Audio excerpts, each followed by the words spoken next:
Hey, food friends, and welcome to the Food Founders Podcast. Whether you're looking to get on your very first store shelf or you're looking to grow your national or even international food brand, this podcast is going to teach you what it really takes to launch, grow, and scale a packaged food brand. Hear the food founder journeys of brands growing in their industry so you can fast track your food business success. I'm your host, Ainsley, and this is the Food Founders Podcast.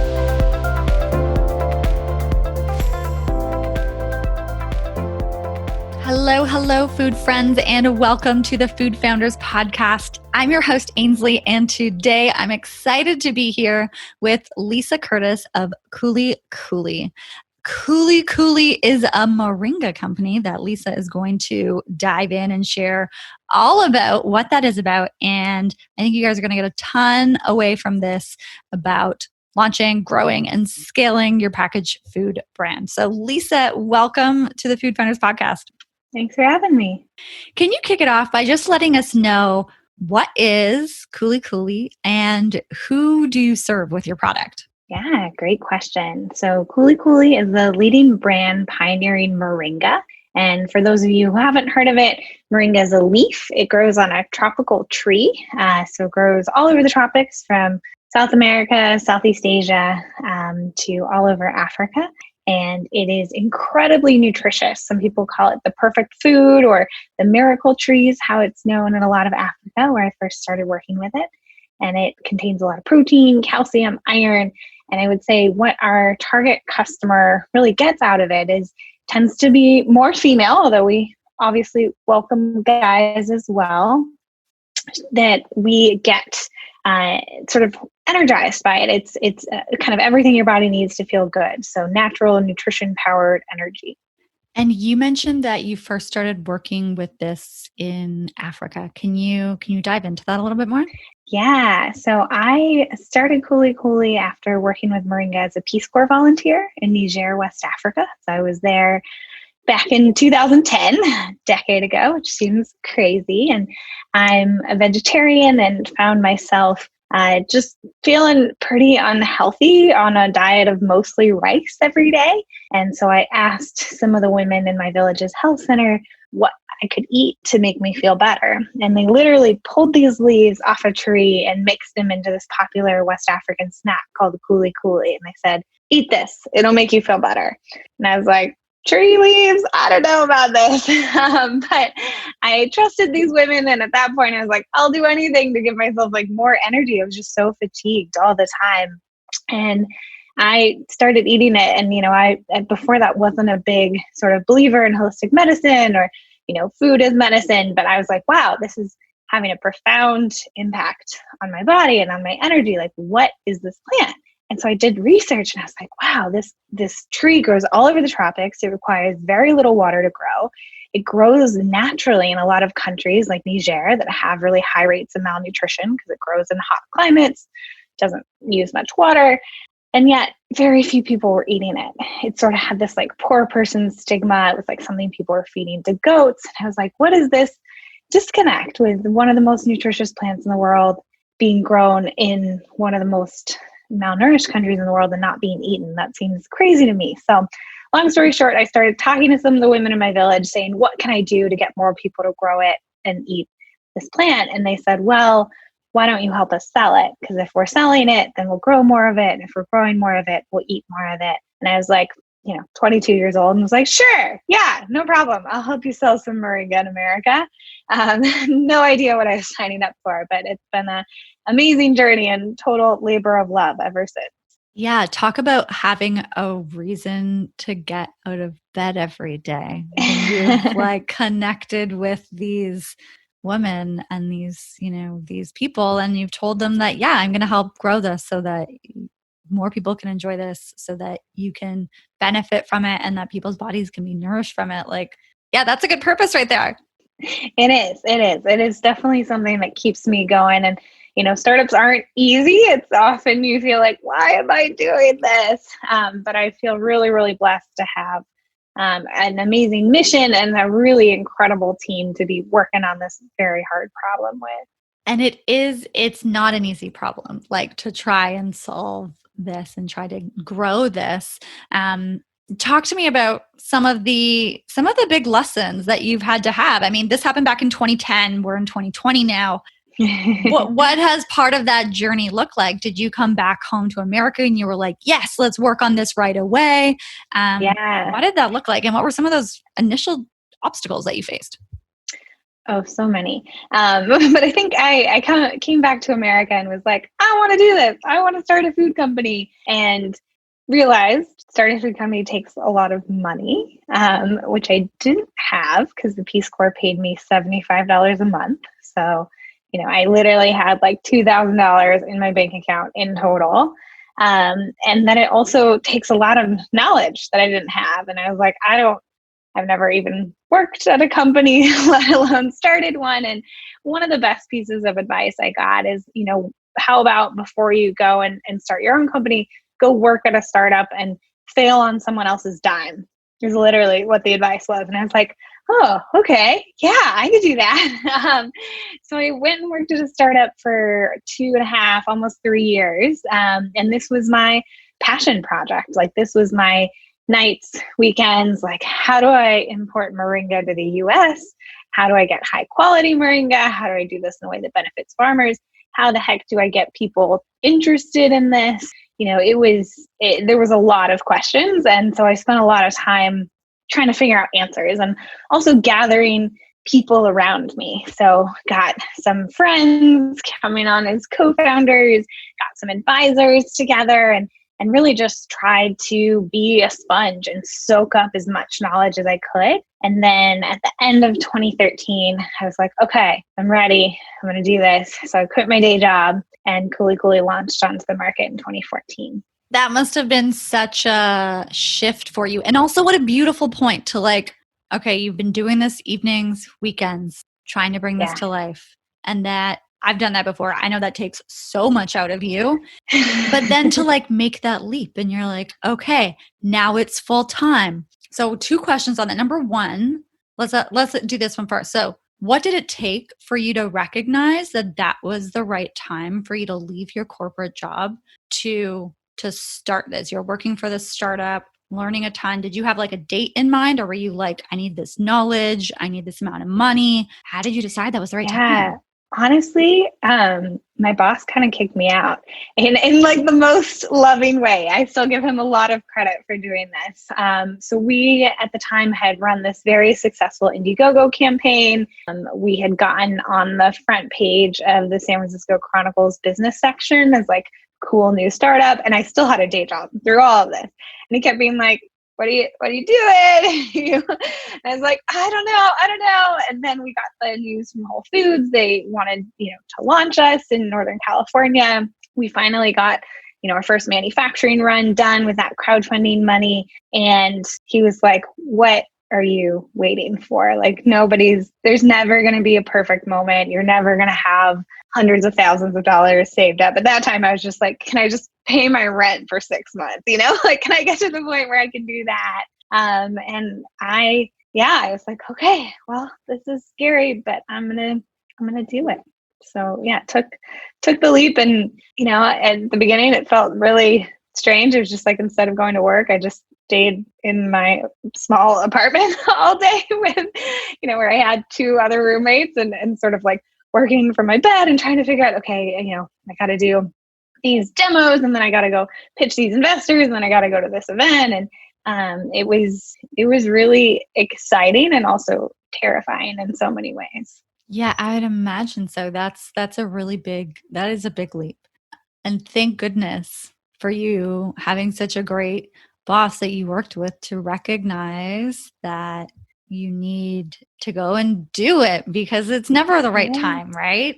It's always scary. And sometimes we just need that person from the other side to be like, what are you doing? Go and do this. So thank goodness for him. And I'm sure that he is your biggest fan. Absolutely. He's definitely a big fan. And I think his words resonated with me of just the idea of like, look, I'm going to kick you out of the nest and like watch you fly. And that was like so sweet at the time to be like, okay, somebody thinks I'm going to fly. Like, maybe I won't just like fall on my head here. Yeah. So I think, whenever I can, and I talk a lot to early stage founders and just try to give folks that confidence of like, hey, you're doing something really awesome and like you can do it. It's going to be really hard, but if you have the passion and the grit, like anything is possible. Yeah, absolutely. That is, I always think there's so many great ideas that are just sitting within people that if they just had someone to say, like, hey, go and fly, like, I believe in you, they might go and do it. And the world would, I think, just be a different place if more people acted on these great ideas and projects that they have within them. So thank you for being such a great example of that. Thank you. Yeah. And I would say I find this particularly for young women. I see so many young women who are like, oh no, I need to get an MBA. I need to get a ton of work experience. I need all these credentials. And I'm like, no, you don't need any of that. Just like do it. You can do it. You have within you the power to build the business of your dreams. So go do it. And worst case scenario, you can always go back and get a corporate job.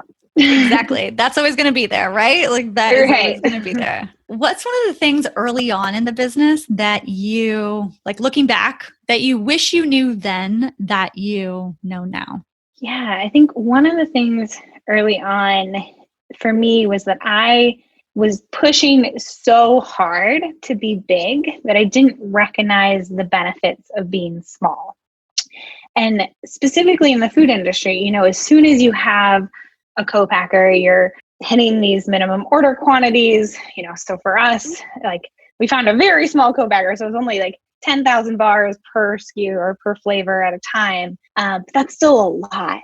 And I think when we were in our early stage of like doing testing and farmers markets, I was like, I don't want to be doing this. This is, I just want to be big. I want to be in stores. I want to be everywhere.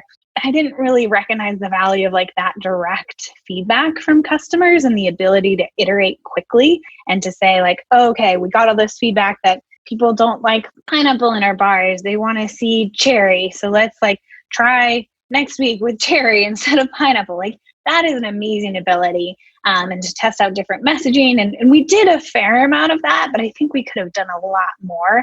We ended up changing the flavor of our bars actually like 3 times after launching them. And each time it was really expensive. And when you have to redesign packaging and, hire a food formulator, it sounds so much harder than like trying to just lean into the idea that I'm small and so I can make changes and iterate quickly and learn really fast. And I'm going to try to learn as much as I can while I'm small before I get big.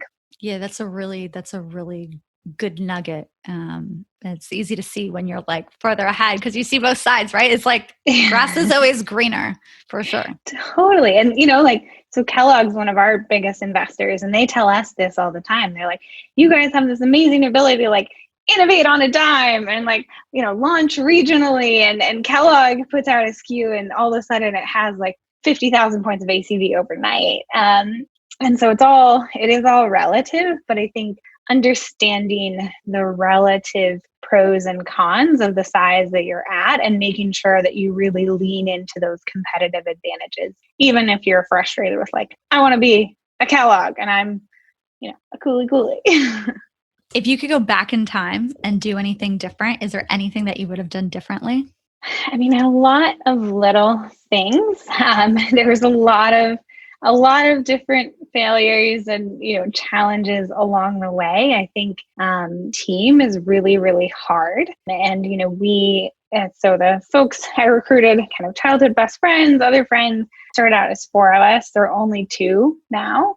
I think that was really hard. And I think we came into it with different expectations of what the business would look like, what our roles would look like. And it's kind of easy when there's 2 or 4 of you. It's like, oh, well, you do all these things, I do all these things. And then when you grow and you're like, even just like 5 people, 10 people, 15 people, it changes a lot. And I think just trying to set clear expectations of how we wanted our roles to evolve and what actually the business needed as the business scaled would have been good. What was it like also going into business with people that you know and people that were close to you as friends. I see people sometimes be like, oh my gosh, I'd only go into business with people that I'm really close with. And there's a lot of that. And other times people are like, no way, I don't want to do it. Like, for anyone who's in that boat right now, what are your like kind of lessons? Not to say if one is right or the wrong, but what are your lessons from your experience of going forward with people that you know and bringing this vision to life? I heard from an investor once that the best co-founders are people you've worked with professionally, and you have this sort of like professional level of communication. And then sort of one step down from there is like friends, and then down from there is like partners, like life partners, or siblings, because it just, everything goes out the window from there. There's no etiquette.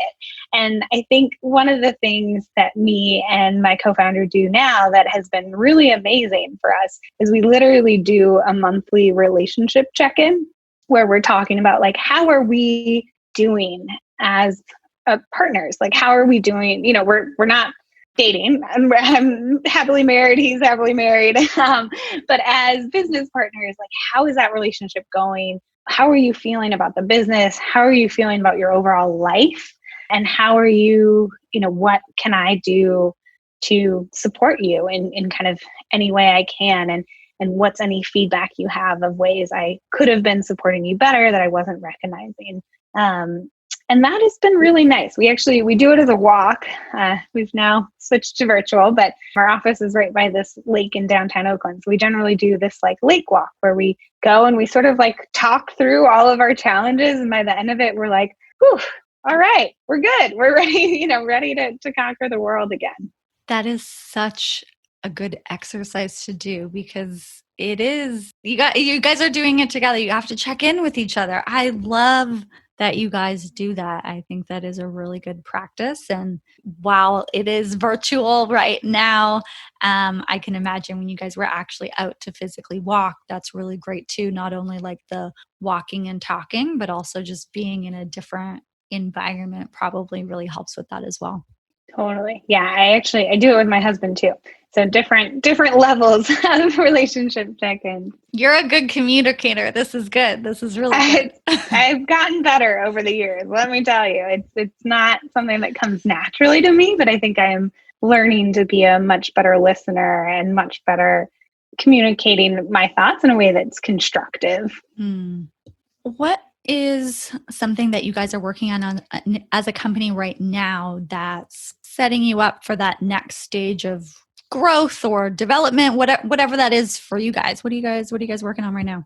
Yeah, so I think one of the things we're really excited about is the idea that we've sort of built this platform with Moringa where we figured out how you source a high quality product from small farmers in the developing world. How do you do that in a way that benefits their communities, in a way that delivers a really amazing product for US consumers? And then how do we introduce a totally unknown plant, this amazing superfood, to the US market? And so we, all of our products currently are Moringa, but we're not limited to that. And I think one of the things we're really interested in is what are some other amazing plants that grow in the communities we're already sourcing from that could, help create these like amazing food forests of crops that we could start to incorporate into our products. So we've been thinking a lot about that and have started working on a few different innovation ideas to really incorporate that. And I think that's, where I see the brand continuing to evolve is how do we introduce, sustainably sourced, high quality superfoods and make it easy and delicious for Americans to consume, and also really impactful in the communities where they're sourced from. That seems like a natural line of progression for the brand, and look forward to seeing where that goes. And I love how you talk about this being sustainable in a sense of like, it helps the communities, it helps, it helps your consumers. And I think that's a really just great way to run business. And I'm going to imagine, given the fact that you originally got introduced to this with your time working with the Peace Corps, that's kind of just part of your DNA. So I'd imagine that was a big part in bringing any product to life. It is. It is a big part of, my personal DNA. And we've also built it into the DNA of the company. So we're a B Corp, which is, a certification in the same way organic is a certification. We're also a benefit corporation in the same way that you sometimes hear about LLCs or C Corps. So we actually have our mission statement is built into our legal DNA. And so that's been something that's powerful for us to say, and actually something I was really intent on us doing before we raised venture capital, because I wanted everyone who invested in us to know that I'm not just here to sell food. I'm here to sell food that helps make the world a better place, and that those are inextricably tied and, can't be pulled apart. That's a great way to protect what it is that you are doing and your vision, and making sure that everyone who comes on board, they're along for that full ride, right? And they know they're not going to, an investor isn't going to want to force you to, go use the supplier. It's maybe not as sustainable, but maybe, we should use them. They know what they're signing up for, that we're not just about profits, we're about actually making impact. Exactly. And, to their credit, I would say that we lost maybe one or two investors, but the majority of folks, I think, they respected us even more because we were really upfront with, this is who we are, this is where we're going. And I think one of the things that people are looking for in food today is authenticity. Mm-hmm. Food is such a personal experience. I'm putting this into my body and I want to know, where is it grown? What are those working conditions like? What is that environmental impact like? What is this going to do to my body? Are there pesticides in it? Is there child labor being used to produce it? And so I think being in the food industry, we have a really unique position to play a role in transforming business as a tool for social change. 100%. I fully believe that as well. And I'm glad to see you not only build that mission, but be such a great example for others as well. Mm-hmm. Where can people find your product? If they want to pick some up, people are probably listening thinking, oh my gosh, I want to support this. I want to try this. Where can people find you? We would love for you to try it. So kulikulifoods.com, KuliKulifoods.com. That's our website. We're also available on Amazon, Kuli, you can type that in. We're in Whole Foods nationwide. We're in quite a few smaller natural stores, depending on what part of the country you're in. We're also in bigger retailers like CVS, select Costco locations. So, depending on your buying preferences, we're available in a lot of different spots.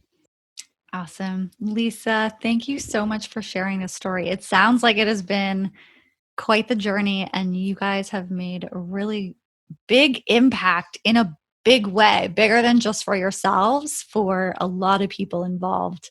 And I think that's just such a great journey to continue to be on. So thank you for sharing, and thanks for everything you're doing in the food industry.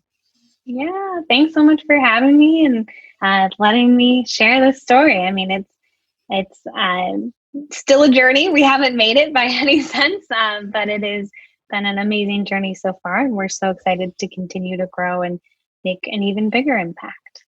Can't wait to see it. I know myself and lots of others are going to have our eyes on you guys to watch and see what new innovation comes, and just see you continue to grow and make this impact. So thank you. Thank you. Yes. And follow us on social media at Kuli Kuli Foods. We'll be announcing everything there. So perfect. Awesome. Thank you. The Food Founders Podcast is brought to you by the Fab Growth Academy, the online hub for driven food and beverage business owners that want to get on more shelves, get into more homes, and really grow their food business. Inside the Fab Growth Academy, Fab standing for food and beverage, you'll have unlimited access to tools, resources, and training from myself and my food friends. So if you know you have a great product, let's work on building the business side of things so that more people can enjoy it and you can make the impact I know you want to make with your business. The Fab Growth Academy is now open, so hop on over to growmyfoodbrand.com to join me and your fellow food founders inside the Fab Growth Academy. I cannot wait to see you in there and help you grow your business.